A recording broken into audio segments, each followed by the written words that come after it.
एक सम्राट के बड़े वजीर की मृत्यु हो गई थी। उसके समक्ष राज्य के सर्वाधिक बुद्धिमान व्यक्ति को चुनकर वजीर बनाने का जटिल सवाल था। फिर अनेक प्रकार की परीक्षाओं के द्वारा अंततः 3 व्यक्ति चुने गए। अब उन 3 में से भी एक को चुना जाना था। उसकी निर्णयात्मक परीक्षा के एक दिन पूर्व ही यह अफवाह उड़ा दी गई थी कि सम्राट उन्हें एक ऐसे कक्ष में बंद करने को है, जिसके द्वार पर राज्य के कुशलतम यांत्रिकों द्वारा निर्मित एक ऐसा अद्भुत ताला लगा हुआ है, जिसे जो गणित में सर्वाधिक प्रतिभाशाली होगा, केवल वही खोलने में समर्थ हो सकता है। उस रात्रि उन 3 व्यक्तियों में से 2 तो चिंता और उत्तेजना के कारण सो ही नहीं सके। वे रात्रि भर तालों के संबंध में लिखे गए शास्त्रों को पढ़ते रहे और गणित के नियमों और सूत्रों को समझते रहे। सुबह तक तो वे गणित से इतने ज्यादा भर गए थे कि 2-2 जोड़ना भी शायद उनसे संभव नहीं होता। राजमहल जाते समय उन्होंने गणित की कुछ पुस्तकें भी अपने वस्त्रों में छिपा ली थीं, जिनकी किसी भी समय आवश्यकता पड़ सकती थी। अपनी दृष्टि में वे सब भांति तैयार थे, यद्यपि शास्त्रों के साथ रात्रि जागरण करने के कारण उनके मन ठिकाने नहीं थे और उनके पैर ऐसे पड़ रहे थे जैसे वे नशे में हों। शास्त्रों और ज्ञान का भी नशा तो होता ही है, लेकिन उन 2 को वह तीसरा व्यक्ति निश्चय ही पागल मालूम हो रहा था, जो रात्रि भर शांति से सोया रहा था। उसकी निश्चलता सिवाय पागलपन के और किस बात की द्योतक हो सकती थी। वे दोनों रात्रि में भी उसके ऊपर हंसते रहे थे और अब भी उसकी नासमझी पर हंस रहे थे। राजमहल पहुंचकर उन्हें ज्ञात हुआ कि निश्चय ही वह अफवाह सच थी। वहां पहुंचते ही उन्हें एक विशाल कक्ष में बंद कर दिया गया, जिसके द्वार पर वह बहुचर्चित ताला लगा हुआ था, जो उस समय की यांत्रिक प्रतिभा का अन्यतम आविष्कार था। उस ताले को गणित के आधार पर निर्मित किया गया था और वो एक अत्यंत कठिन पहेली की भांति था, जिसे गणित के द्वारा ही हल भी किया जा सकता था। ये सब बातें अफवाहों से भी ज्ञात थीं और उस ताले पर बने गणित अंक और चिन्ह भी इन्हीं की घोषणा कर रहे थे। उन तीनों व्यक्तियों को कक्ष में बंद कर सम्राट के निर्णय से अवगत करा दिया गया कि जो भी व्यक्ति उस कक्ष के ताले को खोलकर सबसे पहले बाहर निकलने में समर्थ होगा, उसे ही महामंत्री के पद पर नियुक्त कर दिया जाएगा। वे दोनों व्यक्ति शीघ्र ही ताले पर बने चिन्हों का अध्ययन कर गणित के अंकों से जूझने में लग गए। वे बीच बीच में साथ में लाए शास्त्रों को भी देखते जाते थे।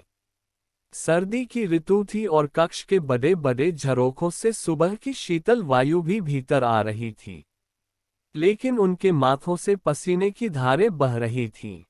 थोड़ा सा समय और उस ताले को खोलने की कठिन समस्या थी।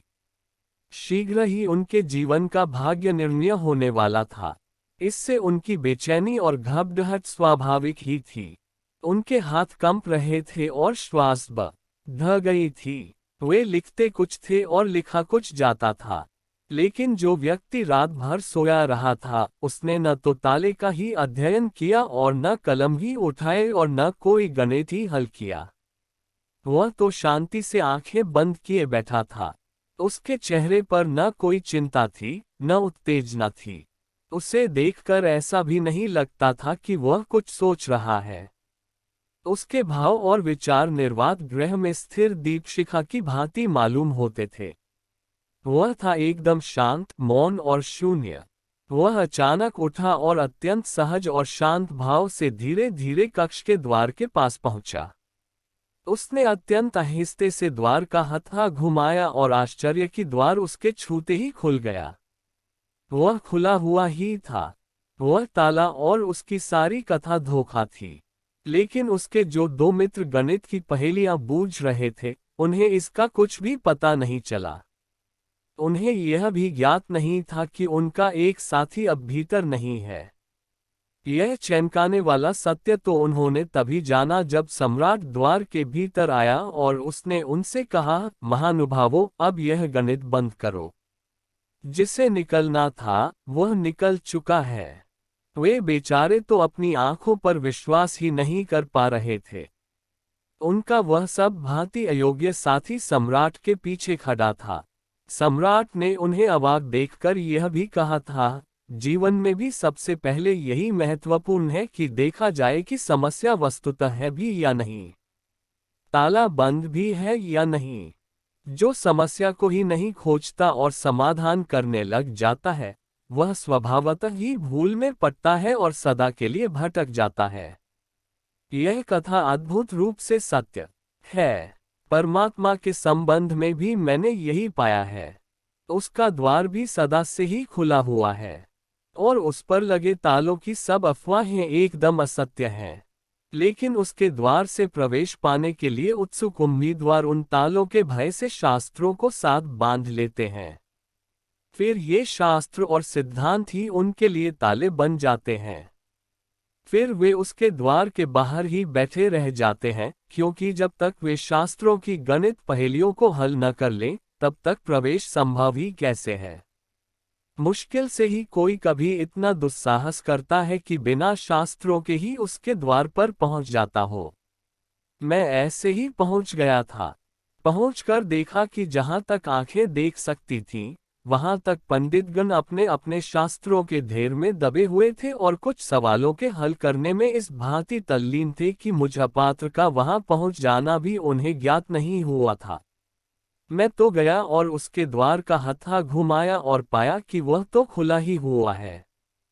पहले तो यही समझा कि मेरे भाग्य से जरूर ही द्वारपालों से कोई भूल हो गई है, अन्यथा यह कैसे संभव था कि जो शास्त्र न जाने, सिद्धांत न जाने, वह सत्य के जगत में प्रवेश पाले। और मैं डरा डरा ही भीतर प्रविष्ट हुआ था। लेकिन जो वहां पहले से ही प्रविष्ट हो गए थे, उन्होंने बताया कि परमात्मा के द्वार बंद होने की खबर तो शैतान के द्वारा फैलाई गई निरी झूठी अफवाह है। उसके द्वार तो सदा से ही खुले हुए हैं। प्रेम के द्वार भी क्या बंद हो सकते हैं?